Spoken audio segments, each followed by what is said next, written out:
Well, today is Halloween, and we all know that this time of year can be a little spooky. There are a ton of locations, hotspots in Wisconsin for the paranormal, and one that takes the trophy is Brumder Mansion in Milwaukee. The 8,000 square foot bed and breakfast has a lot of history. It was built back in 1910 by George Brumder Sr. for his son on a street that was filled with Victorian mansions. This was one of 7 mansions the tycoon built for his 7 kids, and the only mansion that he built that's still standing. Brumder earned his money through the newspaper business and was chummy with the likes of Pabst and Miller. After he became the 3rd richest man in Milwaukee in the time period of Captain Pabst and Mr. Miller, who were 1st and 2nd, he diversified and he owned some banks. And then he also owned the Boston Red Sox in 1902 and 1903. Brumder's son sold the mansion 10 years later to Sam Pick, a man with ties to Al Capone.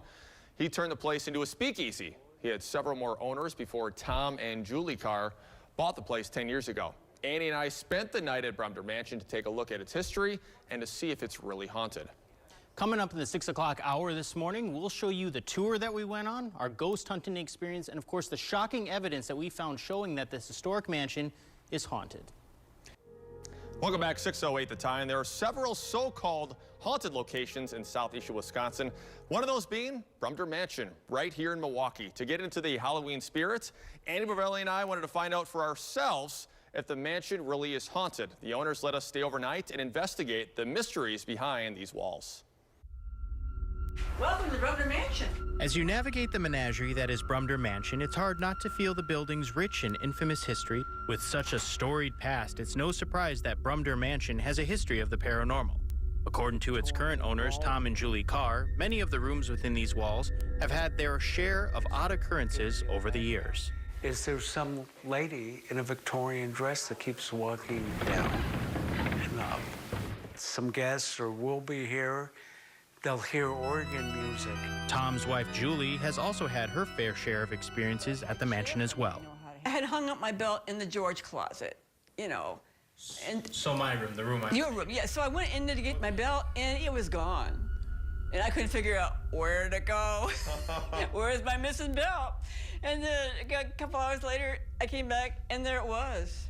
Sometimes spirits visit here, and they don't want you in here. It gets really cold in here.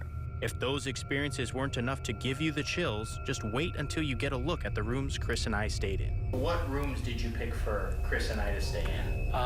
The George Suite and the Marion Suite. They're currently 2 of the most active. Right now we're in the Marion's room? Yes, the Marion Suite. Okay, and this is Chris's room. And the second that I stepped into this room, almost an uneasy feeling. This came, nobody was standing over here. This came flying out, and that trash can was here, knocked over the trash can. The 2-bedroom George's suite on the 2nd level was chosen for me. It too has had its share of paranormal activity. Lots of guests have told us about shadows in between this hallway and the 2 rooms and the bathroom. We finally made our way down to the basement where the current theater is now located.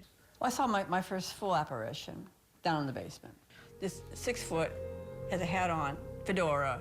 We had a shadow move across the wall for the Edgar Allan Poe show, and then we had a voice come from over behind the bar, clear as day. With our crash course of the supernatural, as well as the mansion now complete, we invited PIM, Paranormal Investigators of Milwaukee, to see if we could capture on camera, as well as voice recorders, signs of the paranormal. We switched over to the team's night vision cameras and started our investigation. We headed up to the Marion Suite, and then the George's Suite. Eventually, we ended our investigation in the mansion's basement. Chris and I both tested spots where previous groups had paranormal experiences. Did someone get shocked on the chair that Andy's sitting on right now? Do you feel static in here? I feel that constantly, like right on top of my head. It felt like things were picking up for us when we heard 2 thumps. Was that you that made those 2 thumps?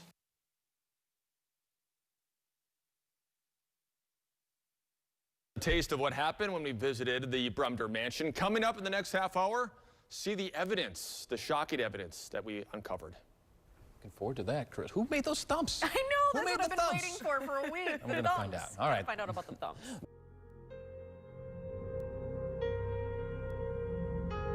We were all just kind of chatting, and over top of everything, you just heard this little girl giggle, like a little girly giggle, and everybody was like, what was that? Last night was just amazing, sitting over here on the stage and looking into this door, and just, we were talking, and we just look, and there's just someone standing there.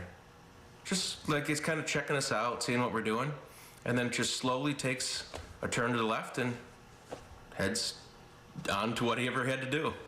With all the frightening ghost stories from Brumder Mansion, along with previous evidence, Chris and I had to see for ourselves if this place was really haunted. Have a look.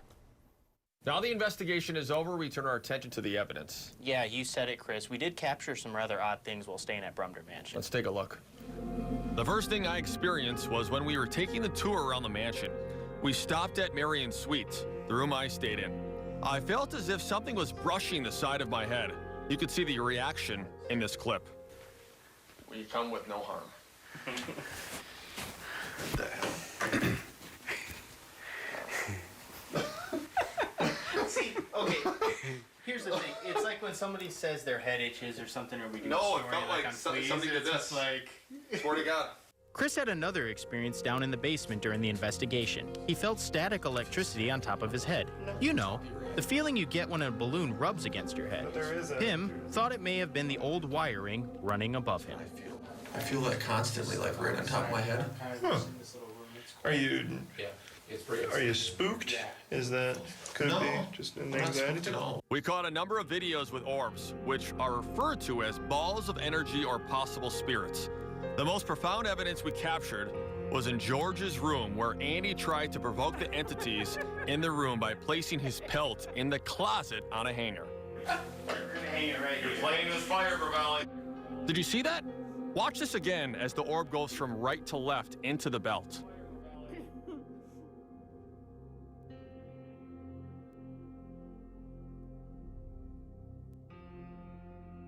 Looks like an orb, and I know that they've always said that orbs are ghosts, so. That's what we took from it, and that's probably the biggest evidence that we saw. At least we didn't have any EVPs. Sure.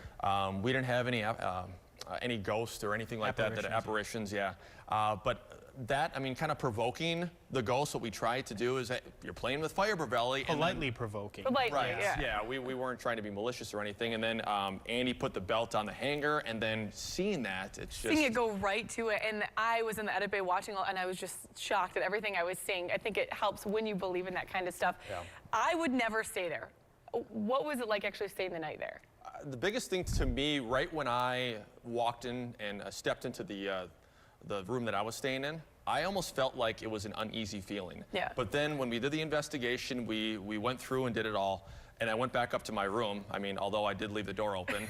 I would want it shut. And a couple of lights on. It didn't feel uneasy at all. It actually felt almost welcoming. I don't know if that's just because I was so gosh darn tired from the whole investigation, or if there was some type of presence there that was saying, all right, Chris, you're just fine where you're at, just go to bed now. Just calm down, right? And I have to call you out for a second, because you had the TV on and the lights on. Oh, yeah, it's no secret. So when I first went to my room to go to bed, it was about 3 a.m., right? Yeah, so we've about 9 hours of investigation. I shut the doors leading into the other room. Not that that's going to stop anything from walking through the doors. I turned a nightlight on, and I turned on a TV. So yeah, I admit it right now. What was on the TV? HGTV. What was on before that, though? Ghost Adventures was on, actually, when I turned the TV on. You don't watch Final Destination on a plane. Yeah. No. Yeah. So it's how much of it is like your head playing with you, but it was enough to where it kind of spooked me out just a little bit. So the ultimate question now, do you believe it was haunted? Do you think it's haunted? Judging from what we saw, I'm not a professional. I do believe in that stuff. Yeah, I'd say so. What do you think? I think the same thing. I think all the ghost stories we heard, Tom and Julie Carr, who, by the way, have a fantastic bed and breakfast. They are top of the line, nice people, very great place to stay. But just from their stories and doing all the research that we did, I think there's no doubt that it's haunted, but there are going to be there are people out there that are skeptical of it. So. I think we have a couple in our newsroom. Yeah, I'm looking at and Mike that's good. Kirkhoff That's in the okay, corner. because it's playing both sides. And the team that we were with, Paranormal Investigators of Milwaukee, were awesome. And they were kind of just showing us the ropes throughout. And we want to thank them, too, for all of their help, too. And if you missed any part of this, if you want to see a replay, it is worth a replay. I will tell you that. Watch their entire story. It's on our website at cbs58.com. Thanks for staying the night there for us, guys. We wouldn't do it. Yeah, thanks for staying for us.